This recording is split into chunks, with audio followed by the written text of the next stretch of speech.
What's going on, everybody? We've got another comic book haul video to share with you guys. This stuff I picked up last week. It was a garage sale, technically. I bought the books from a father and son pair. The father actually used to have a comic book store over in southern Indiana, but it went out of business back in the early 2000s, I think he said. So they kind of open up their garage every weekend when the weather's nice, and they've got 20 or so long boxes of stock, some video games, some toys, some non-sports cards, just a whole bunch of cool stuff to fill up their garage with, and have a comic book garage sale every week. So I went over there, checked it out, and picked up these books. Most of these were 75 cents a piece, unless they have a price tag on the book itself. These all were 75 cents. This first one is 2099 World of Doom Special. This is kind of a source book to a big event that was happening in the 2099 universe.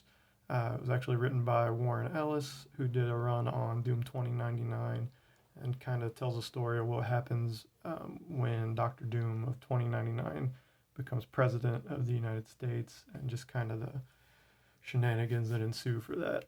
So I like this one a lot because it's got a wraparound Hildebrandt cover. Greg and Tim Hildebrandt are fantasy sci-fi artists I've been aware of probably since the 90s. They did some work on Star Wars, I think some Lord of the Rings stuff too, I can't remember, but definitely Star Wars, definitely comic books. They have this painted style that looks really cool, and just like this book. Next one, we've got Cool World #1. Now, this is the comic based on the movie adaptation, kind of the adult version of Who Framed Roger Rabbit that came out in the early 90s. What I thought was interesting about this was it was directed by Ralph Bakshi, which I didn't know until I saw this cover. I don't think you can see it on the picture there, but that's his signature down there that I recognized. So I was aware of him because he directed the Lord of the Rings animated movie from the late 70s, and he did a lot of animated movies 70s, 80s, and up through the 90s, including Cool World, so I thought that was kind of neat. Next book is another animated type book, Droopy, starring in Dr. Droopenstein. This is kind of a goofy homage to Batman. I think it's 227. It's got the shadow of Batman in the clouds back there where Droopy is. I think this is Ra's al Ghul with somebody. I'm not sure who, but in this version it's Droopy and the evil coyote, I think. I can't remember what that guy's name is. Holding Droopy's love interest, I guess. So I just thought this was kind of a funny looking cover. I loved the Droopy cartoon when I was a kid, so I'd never seen this before, so I just had to grab it. Next book, we've got Eve, Proto Mecha. Again, I was not aware that this book existed until I came across it. But when I was flipping through those long boxes, the art just kind of made me pause, and I did some looking around on the cover to see who it was, and you can see down there it's Stephen Platt is the artist, so that's why I had to stop, because Stephen Platt's one of my favorite artists from the mid to late 90s. He came to prominence with Moon Knight, then he worked on Prophet, and I never saw this book, so but I really like the artwork, and I just picked it up, strictly a cover buy. Next we've got Exo Squad #1. Now, Exo Squad was a kick-ass cartoon when I was a kid. These giant mech suits being piloted. I think there were some aliens and cyborgs involved too. I can't quite remember, but I just remember the toys were really cool. The cartoon was really cool. So this just hit all those nostalgia buttons for me, so I just had to grab this one. Next we've got FF19. This one's got a price tag on it, so I paid $2 for this one. This one has the first appearance of Anome, I think her name is. She's the daughter of a Wakandan engineer. Rumored she might make an appearance in the upcoming Black Panther movie, so who knows. This one's going for about $15 to $20 now.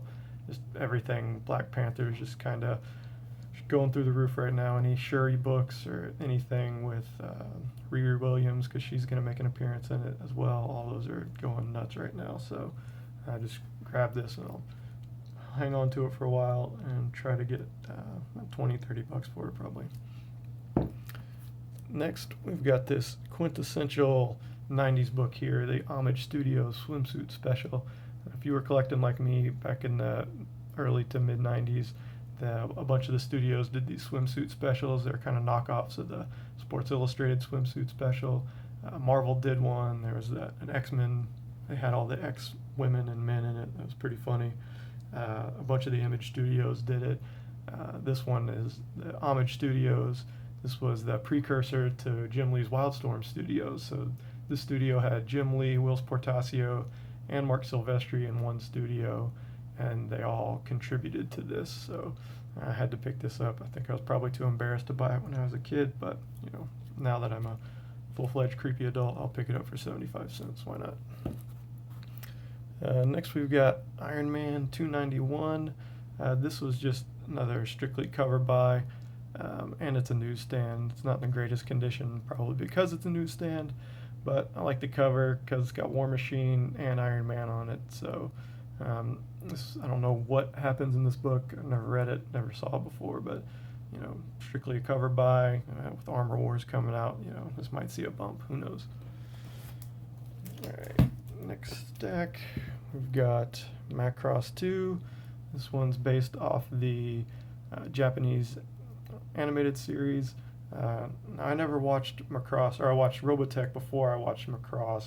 Robotech was kind of the bastardized American version of Macross, but I didn't know any better when I was a kid, so I watched it, loved it. Eventually watched Macross. Still probably like Robotech better just because it was the first one I watched, so it just got that special place in my heart. And this was I think the sequel, Macross 2, so just picked it up. This one is Mega Man 1. This is the Archie Comics version of Mega Man.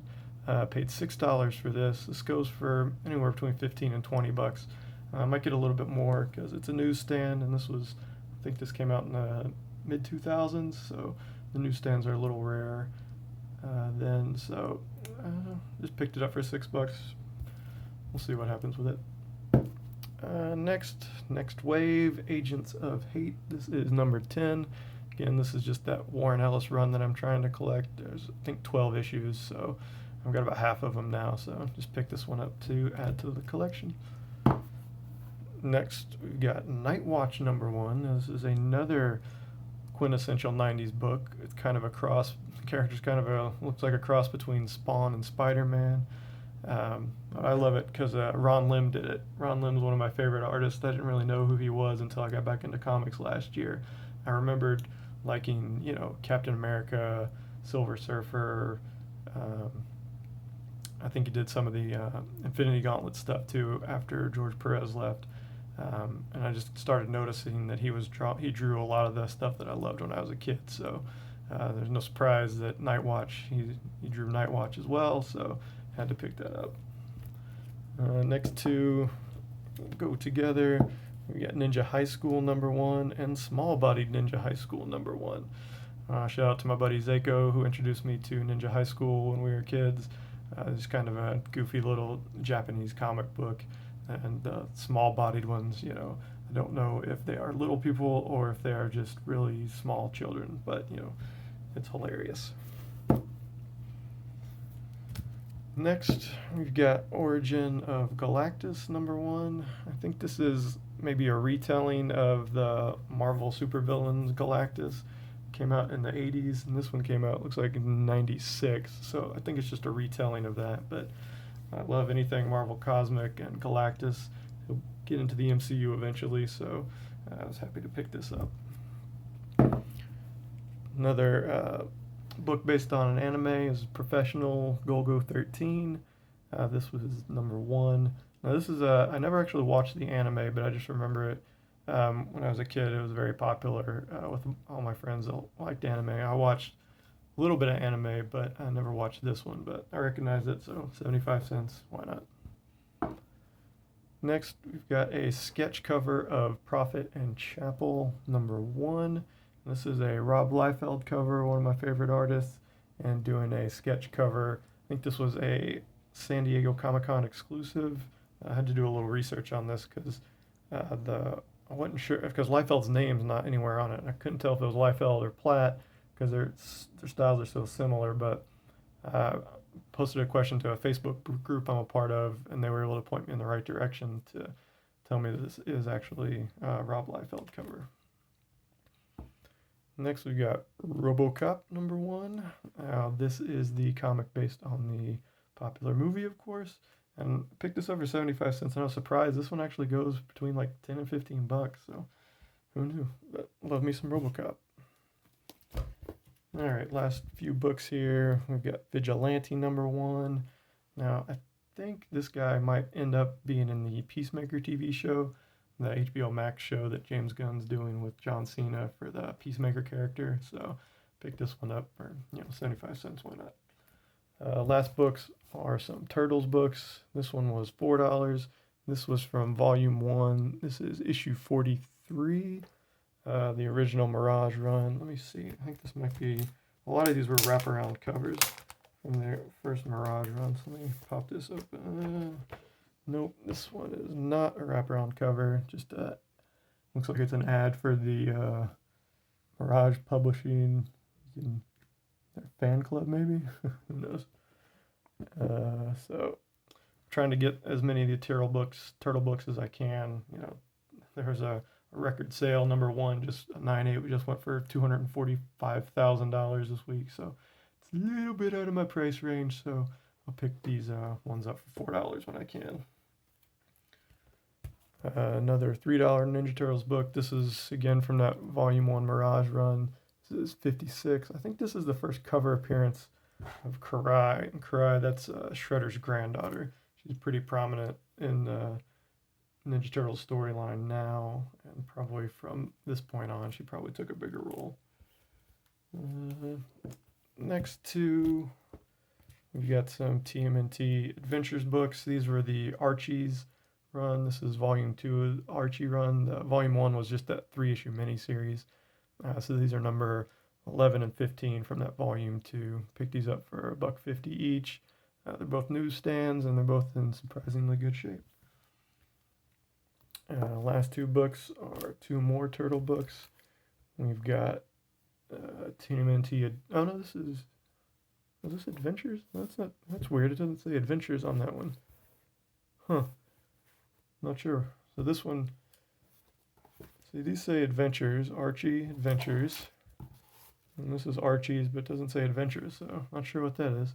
Number 27, picked it up for $2. Looks like maybe this one kind of is a homage to that Batman 227 cover too. We got the moon in the background and the haunted house, and then Turtles in April in the foreground. So, didn't even notice that until now.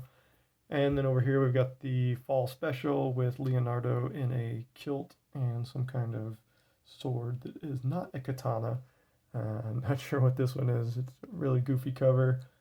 Don't recognize the artist on it, Bob Fingerman, but he's kind of a roided out turtle. But still Turtles, still early 90s, so I had to pick it up. That one's $2 as well, and that one's a newsstand too. So again, pretty good shape for a newsstand from almost 30 years ago. All right, guys, that's my haul from the garage sale, so I hope you enjoyed it. Talk to you soon.